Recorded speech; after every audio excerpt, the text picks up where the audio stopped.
I'm going to teach you the 5 things you need to know to make sure that that espresso is going to be perfect at home. You might need a couple of small little tools, but nothing crazy. But if you focus on these 5 things, you're going to take your espresso game to the absolute next level. And if you hang around to the end, I've got one extra bonus tip, which is really going to take your espresso right to the moon, to the stratosphere.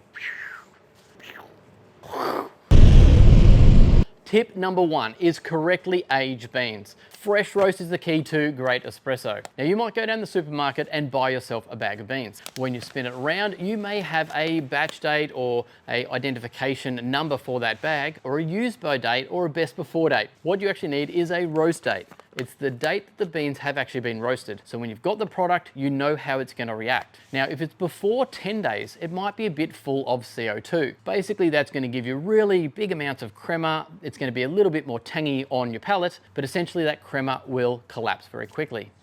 Every bag has a one-way valve on it to allow that CO2 to come out and not allow oxygen to make the beans more stale. Now we want to use beans at 10 days old. So between 10 days and about 23 days, we know that the water will go onto that coffee, expand beautifully and pretty consistently, so we don't have to make too many grind changes to get that perfect extraction. Once you go past 23 days, you're going to probably have the other issue. You're not going to have any expansion. You might end up with really wet pucks. Your crema is going to be very flat and not very tasty.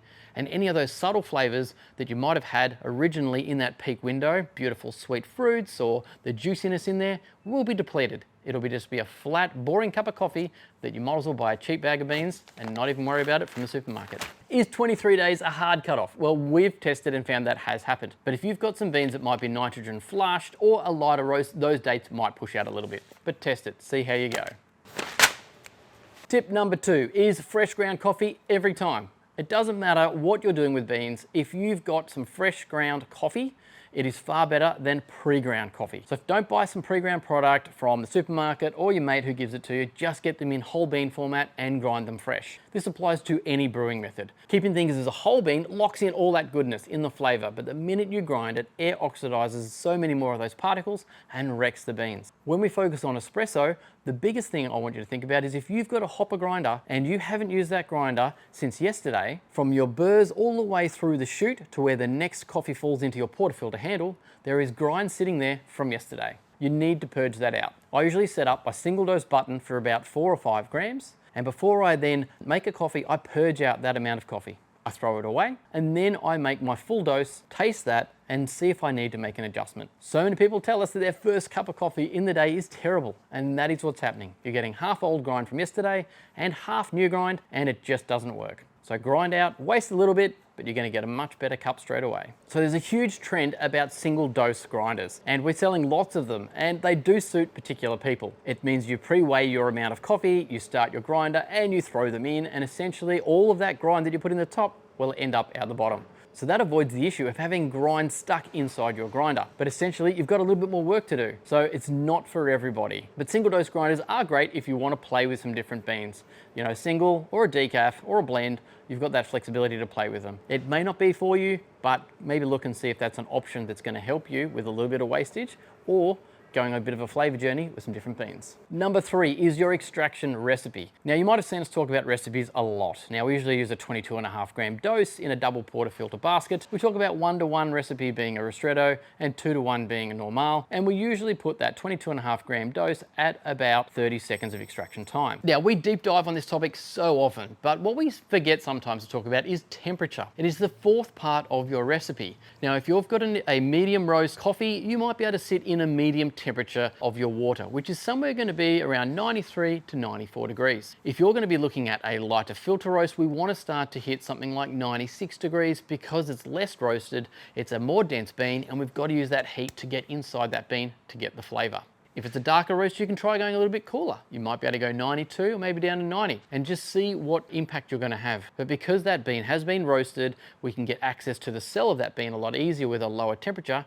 You actually can extract more caffeine. So there's quite a few videos out there that talk about this, but just making sure that consistency of the dose, which is the amount of coffee you get in your portafilter handle, and the basket size you have, you've got to get that correct. Then multiply your recipes out for that 1-to-1 extraction or the 1-to-2 extraction, and allocate the right amount of time to get that infusion by the water. That is what you need to do to make sure that you're going to get that perfect brew every single time. Don't wing it.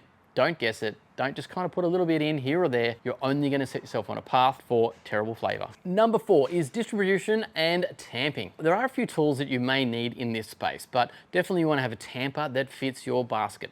Usually we use a 58mm portafilter handle, so we'd have a 58mm tamper. Well, that's not always the case, because if you upgrade your baskets, you could get a 58.5mm and it'll go right to the edge of that basket, giving you a much better tamping consistency, so the water doesn't go around the outside of the basket. But there's a lot of other things you've got to consider. If you've got a poor quality grinder and it comes out a bit lumpy, you definitely want to do something with that coffee grind. The best tool you can buy, it's reasonably cheap, is a WDT. All those needling tools, you might have seen them, on some of the videos out there. What essentially you're doing is you're fluffing up that grind. You're getting rid of any clumps so that the water can pass through nice and easy. Now, if you do get a WDT, you do need a funnel which sits on top of your portafilter handle, because basically you're fluffing it up and the volume is going to increase. But then when you settle it down, those grinds are going to compact beautifully and the water will flow through far more consistently. That is the one tool I would invest in before I do anything else to a coffee puck. In terms of tamping, make sure you've got even pressure, a tamper that fits the basket, and don't over tamp. Once you've got that consistent tamp pressure, that allows you to go back and change your grind to get the recipe we talked about earlier.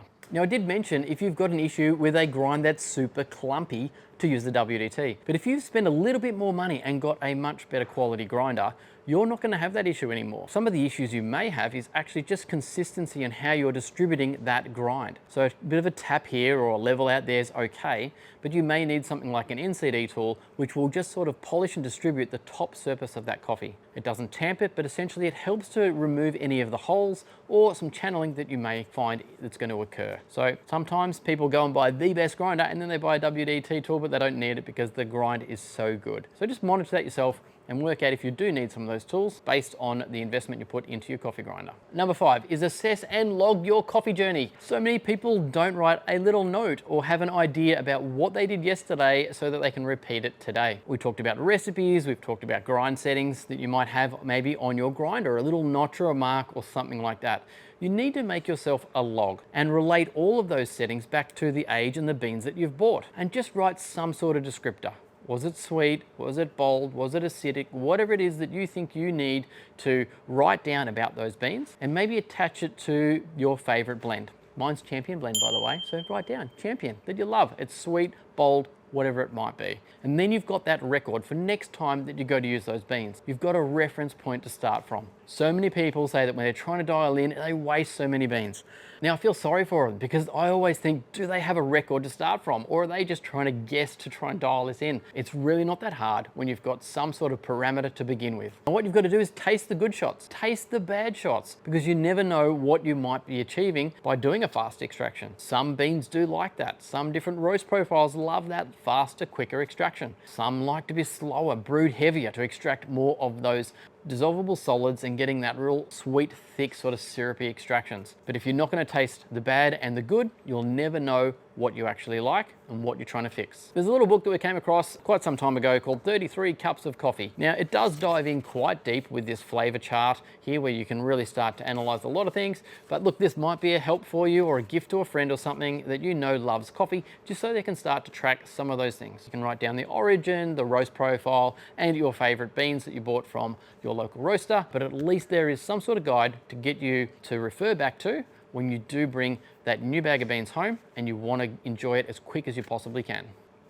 All right, that bonus hot tip I was talking about at the very start. Thanks for hanging in so that I can give you this tip. Now, I do find that people get a brand new machine and they might use our first bag of beans that we give them free. Then they go out and buy all these different kinds of beans and they come back in 6 months and they tell us they're making terrible coffee.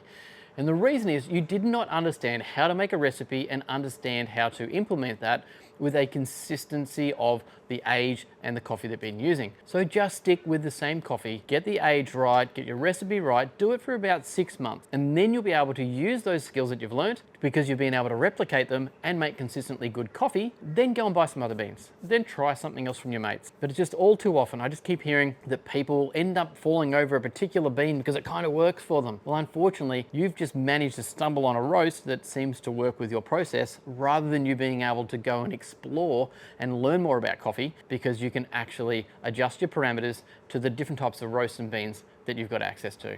So stick with the coffee for a while, maybe grab a subscription. It's a great way for you just to get the regular amount of coffee, the right age, shipped to your door consistently, and it's gonna help you avoid so many of the flaws that people get themselves caught up in. So there you go. I hope that has helped you nail your espresso skills and perfect them to be better with those beans that you've just bought. The beautiful, well-aged beans using a perfect recipe, having the right tools to get the best extraction, the ones that you're actually recording so you know how to do it next time, and also that consistency that you want to get by having regular beans as you learn on the journey of this beautiful world that we call the coffee extraction. Anyway, hey, thanks very much for joining us. If you haven't yet subscribed, please do. We appreciate it. Helps us make more content for you, and you'll get notified if you hit that little bell when we put up our latest video. Anyway, thanks very much for watching. We'll catch you next time. Cheers.